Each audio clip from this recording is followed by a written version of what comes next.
Uang kertas pertama di dunia yang diketahui disebut dengan jiaozi. Jiaozi ditemukan di daratan China pada tahun 997 Masehi. Dikutip dari Guinness World Records, harian Kompas mencatat bahwa cikal bakal uang kertas ini adalah uang terbang.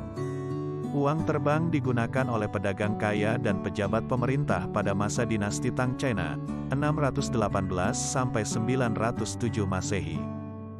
Uang terbang ini adalah dokumen yang setara dengan wesel bank pada masa kini. Uang terbang memungkinkan seseorang menyetor uang dengan pejabat setempat dengan imbalan kwitansi kertas. Kwitansi kertas itu digunakan untuk menebus dengan jumlah uang yang sama di tempat lain. Para pejabat dan pedagang di masa itu mulai meninggalkan koin-koin yang berat kepada seorang agen yang dapat dipercaya. Agen tersebut akan mencatat berapa banyak uang yang disimpan oleh pedagang di selembar kertas. Kertas semacam surat promes yang bernama jiaozi ini bisa digunakan untuk transaksi perdagangan seperti membeli barang. Kemudian penjual yang menerima surat promes tersebut bisa pergi ke agen dan menebus catatan untuk ditukar dengan koin.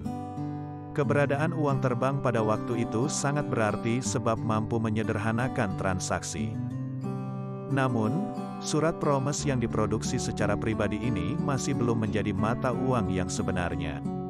Mata uang kertas pertama yang diketahui seperti yang kita pahami hari ini diciptakan di China selama dinasti Song, 960 sampai 1279 Masehi, pada masa pemerintahan Kaisar Zhenzong, 997 sampai 1010 Masehi. Uang kertas ini dapat ditukar dengan uang berbasis koin dan dapat ditukar antar individu. Mata uang kertas ini awalnya populer tetapi menjadi terganggu oleh masalah inflasi setelah beberapa dekade. Setelah beberapa dekade terganggu akibat inflasi, jiaozi kemudian digantikan oleh catatan yang disebut huizi, yang dicetak oleh dinasti Song pada 960 sampai 1279 Masehi, melalui percetakannya sendiri. Setiap catatan berukuran kira-kira selembar kertas A4 dan dicetak dari lempengan tembaga. Dalam cetakan tersebut juga disertai dengan ancaman untuk pemalsu di bawahnya. Catatan yang dicetak itu dihiasi dengan dinominasi tulisan tangan dan perangko keaslian tinta merah. Seiring dengan penggunaan uang kertas, China juga mengalami krisis keuangan yang cukup parah. Produksi kertas telah tumbuh sampai nilainya jatuh kemudian mendorong inflasi melambung.